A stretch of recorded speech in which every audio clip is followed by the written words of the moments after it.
You're listening to The Voice of Russia from London. I'm Tim Ecott.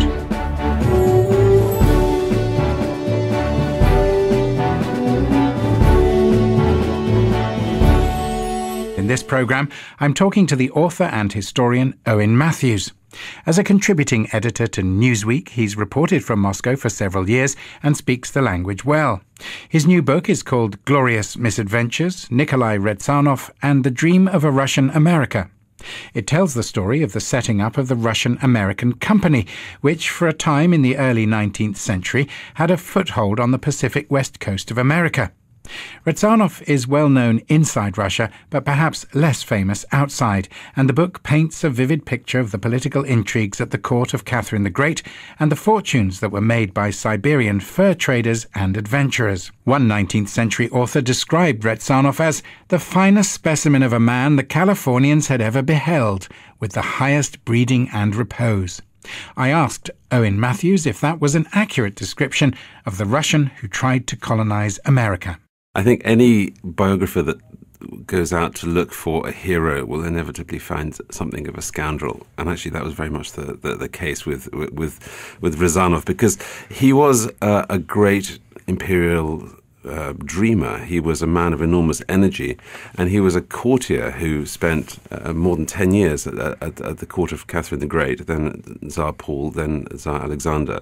His world centered around this world of gossip and intrigue and political maneuvering. So actually he was a politician first and foremost, and he was a dreamer, and he was I think if one reads his contemporaries, not a particularly pleasant person. Somebody who worked their way up really and made the most of connections in the court.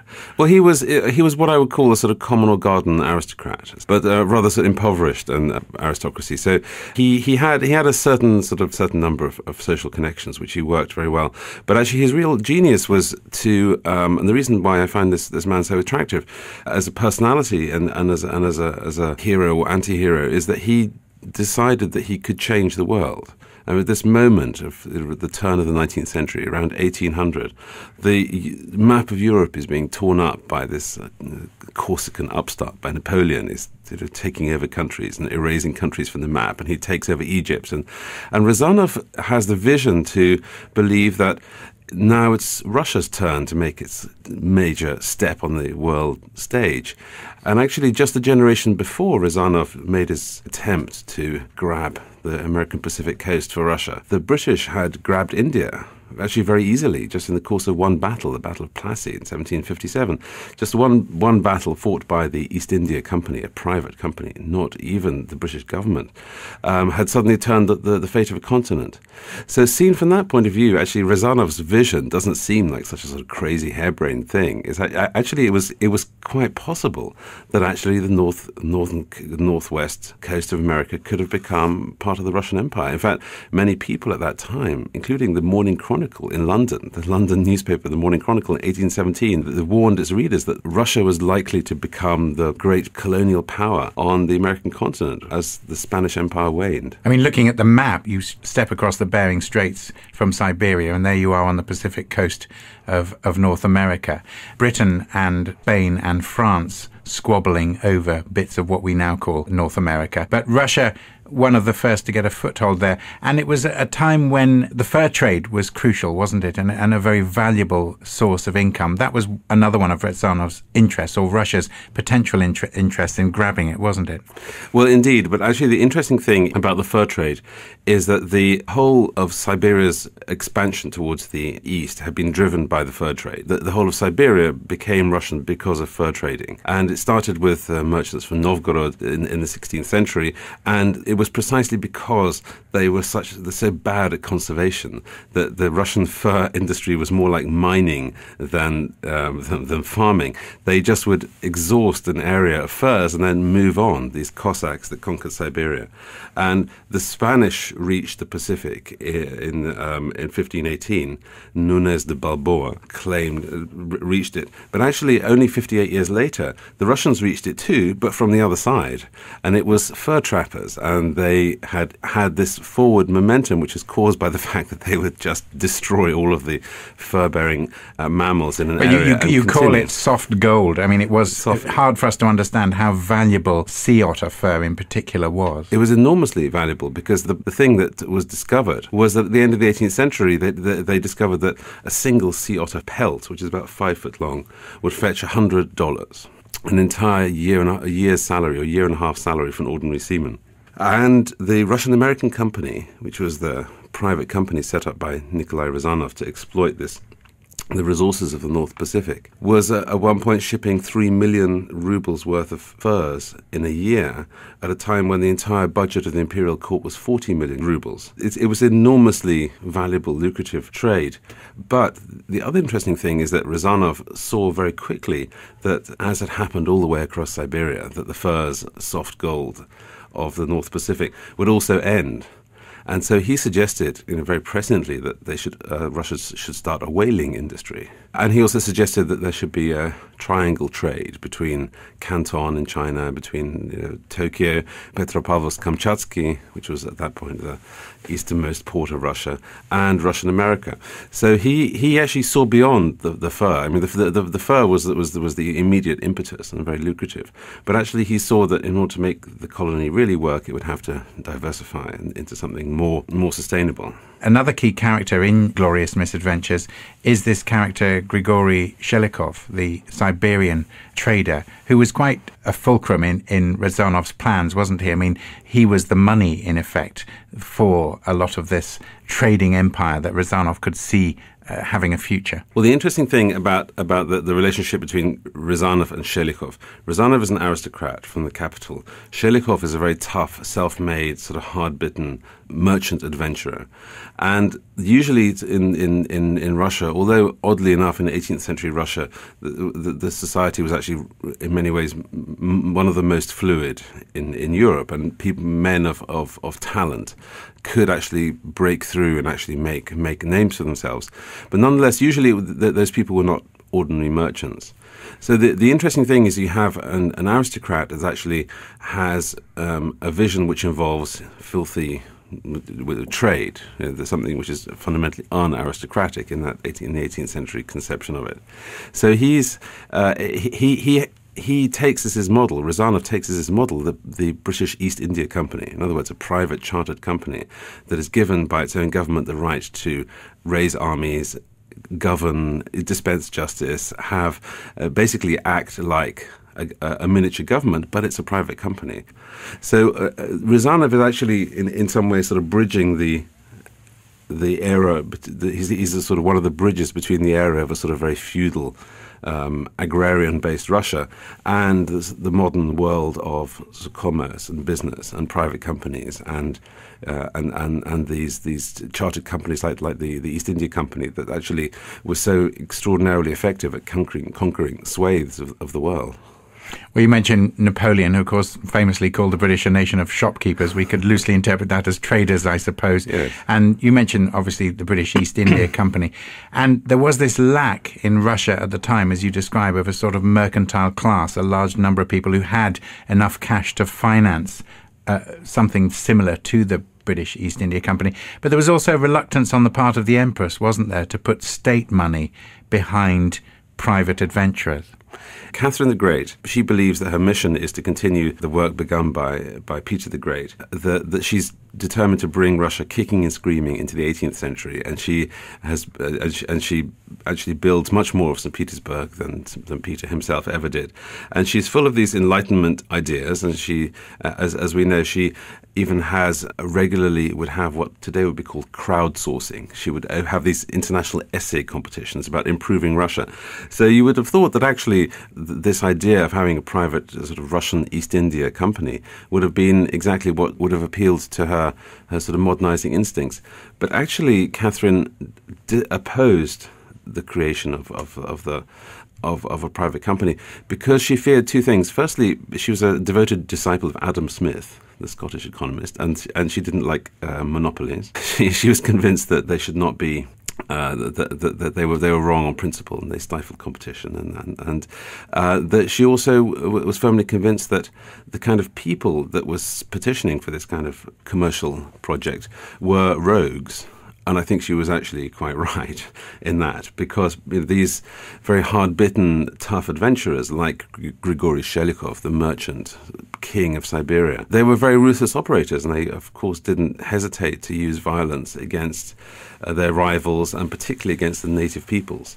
So the story of Russia's conquest of the Aleutian Islands, and then the coast of Alaska and mainland Alaska and so on, continued in exactly the same vein as the history of Russia's expansion across Siberia. In other words, the price was paid by the native peoples that were sort of ruthlessly and sort of mercilessly exploited by these Cossack adventurers. Do you think, is there a sense in which perhaps Catherine the Great was looking to the West and seeing herself as a European empress, and that's where she thought her political ambitions and cultural ambitions lay, and that going across all the way across Siberia and then across the Bering Straits to another wilderness was perhaps something that she just simply didn't think was interesting or necessary? Well, I think there was definitely a good measure of not wanting to bite off more than they could chew, because already Siberia was then, and remains, of course, today, incredibly sparsely populated. I mean, they really had enough on their hands to slightly tame the Siberian wilderness on their doorstep. And famously, when Russian prisoners were transported to Siberia, transported, of course, by their own feet, they walked to Siberia, their chains were removed at Tobolsk, which is in western Siberia, because it was considered that beyond that point, escape was not survivable. The wilderness was just too vast. So even just a few thousand kilometers from Russia, the wilderness remained untamed. So, of course, this dream of America, of course, I mean, to us, we believe it to be a no-brainer that, of course, California, riches, wonderful, a land of agricultural plenty. But for them, seen from St. Petersburg in, let's say, 1790, it just seems impossibly distant and impossibly unmanageably far. It was not as irrational to them then as it seems to us now. And, of course, gold had not yet been discovered. Ironically, you talk about Russia's adventures in the Pacific Northwest. Russia sold Alaska to the United States eventually and gave up its Californian ambitions just a few years, in both cases, before the gold rushes.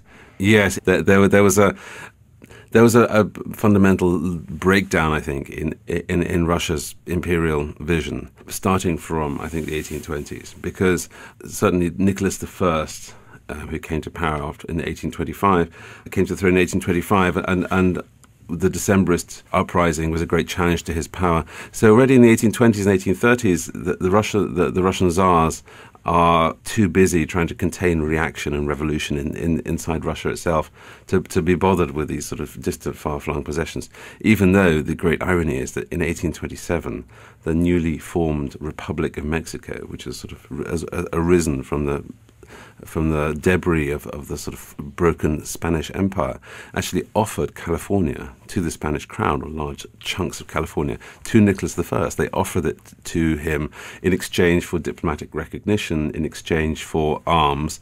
And Nicholas I, who's styling himself as the gendarme of Europe, as the arch-reactionary, says, of course, of course not. How can we possibly recognize these upstart Republicans? Why do we need California? Who needs California? So indeed, there's the great gold rushes of 1849 in Alaska, and then again in the 1890s, the Yukon gold strike.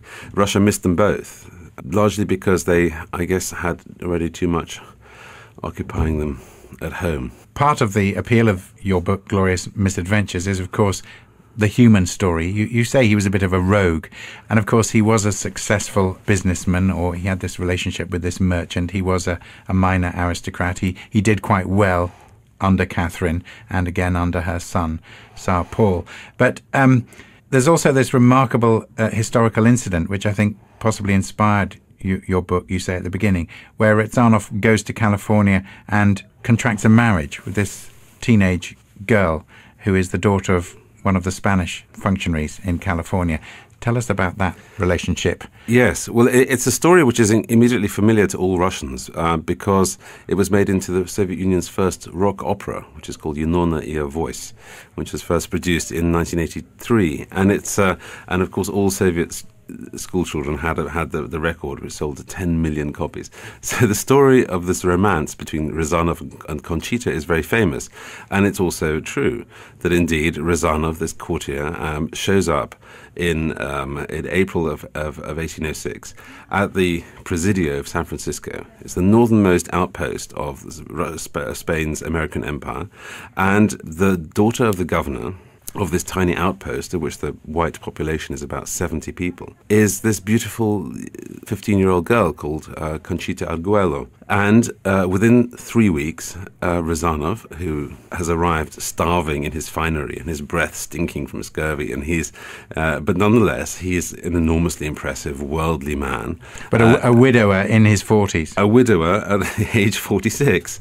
And one of the great mysteries that I tried to examine, I'm not sure I even solve it really, but the mystery is to what extent was Rezanov just being a sort of, a complete cynic and marrying this beautiful Spanish girl in order to further his own sort of political and commercial ambitions, or whether it was really love. And I think actually the problem is that the only accounts that we have of it are Rezanov's accounts, reports which he sends to the court, in other words, his official report. And the other one is his accounts to the Russian-American company. And in both cases, he has a very strong vested interest in playing down the love story. That he actually even redrafts the letters to make himself sound much more harder and hard-bitten and cynical and political than he actually, I think, is. Because to the court, he doesn't want to appear to have gone over to the other side or sort of gone native or be too sympathetic to the Spanish. And the problem with the Russian-American company is that it's run by relatives of his deceased wife. So therefore, it's a little bit awkward for him to tell them about some sort of love story with a Spanish girl on the far side of the world 3 years after his wife has passed away. And he writes very movingly about the loss of his Russian wife. They had a very strong relationship. Yes, they did. Although she was actually also she was also a wealthy teenage heiress, I must add, when he married her. We of course have to remember that the idea of romantic marriage was not really a reality. I mean, marriage was a property transaction in all levels of society, through peasantry through to aristocracy. But oddly enough, I think Rezanov did have actually a very strong a very strong and happy marriage to his first Russian wife. And I also think that he really did have a very strong personal feelings for his Spanish fiancée, for Conchita. And I think that it's proved by the enormous efforts that he offered to go to. Unfortunately, it's not particularly a spoiler to say this because we say it right at the beginning of the book, but the man dies in 1807, the year after this great romance, before he has an opportunity to actually go through with the marriage and go through with these sort of fantastic plans that he's made for his Californian empire. But I think he is willing to go to enormous lengths to get back to his Conchita. He even writes to the emperor that he wants to become Russian ambassador to Spain and Russia's ambassador to New Spain and go on a trip to Mexico City, etc., etc. So actually, I think she really did capture his heart. And I think it's not just sort of foolishly romantic to say that. I think that he really had dreams of creating this sort of Russo-Spanish dynasty. And he also, just from the political point of view, I think he very clearly saw that the Spanish were very weak, and they were very wealthy, they were very friendly, but militarily they were extremely weak. And he writes many, many letters, detailed letters, on planning on how the Russians should seize Spanish California. And it's really, from a military point of view, an absolute, it would be an absolute pushover. And one of the many interesting things in your book, of course, is this idea that at the court of Catherine the Great, word was coming back of Captain Cook's adventures, George Vancouver's explorations of the Pacific Northwest. And Rezanov travelled widely, didn't he? I mean, he went as far as Hawaii. He didn't just stick to what we now call California. I mean, Russia at the time was a contender and was visiting the same ports of call, if you like, where people were still thinking, well, what are these far-flung places? What can they do for us? Well, that's what I find so fascinating and brilliant about this story, is that so many swathes of the world are still sort of in play.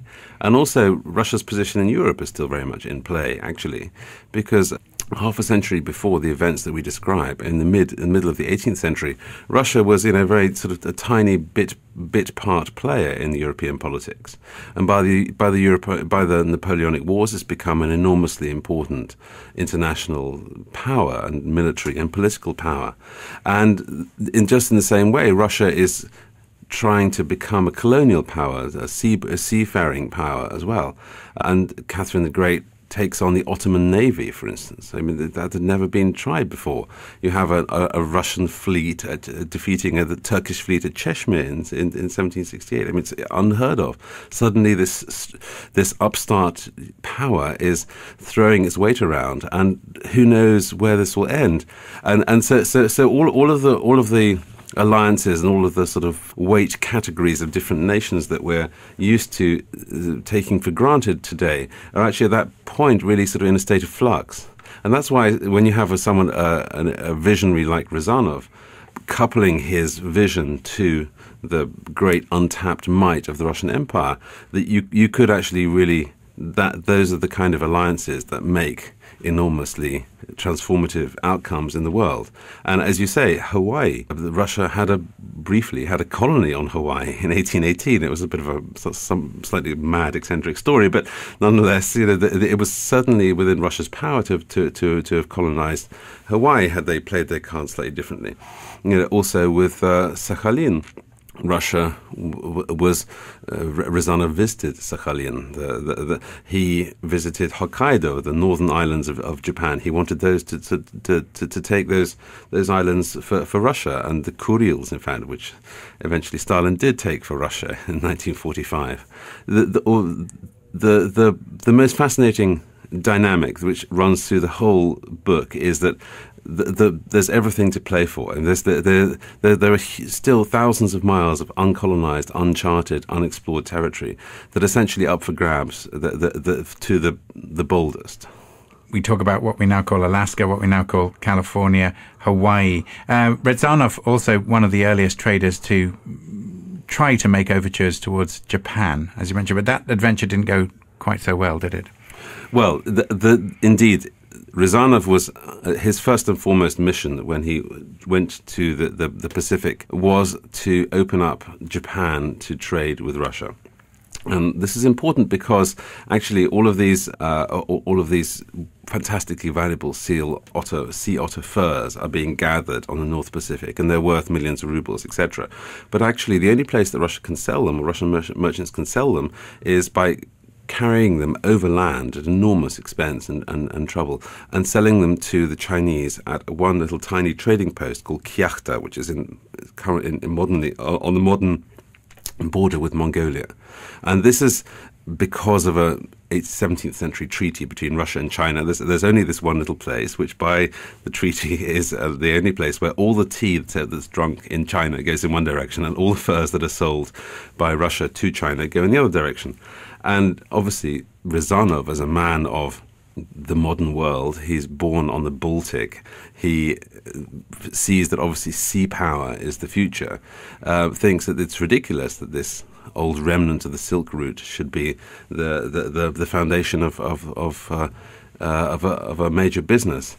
So he's to open up Japan to trade, and also ultimately China was on the list as well.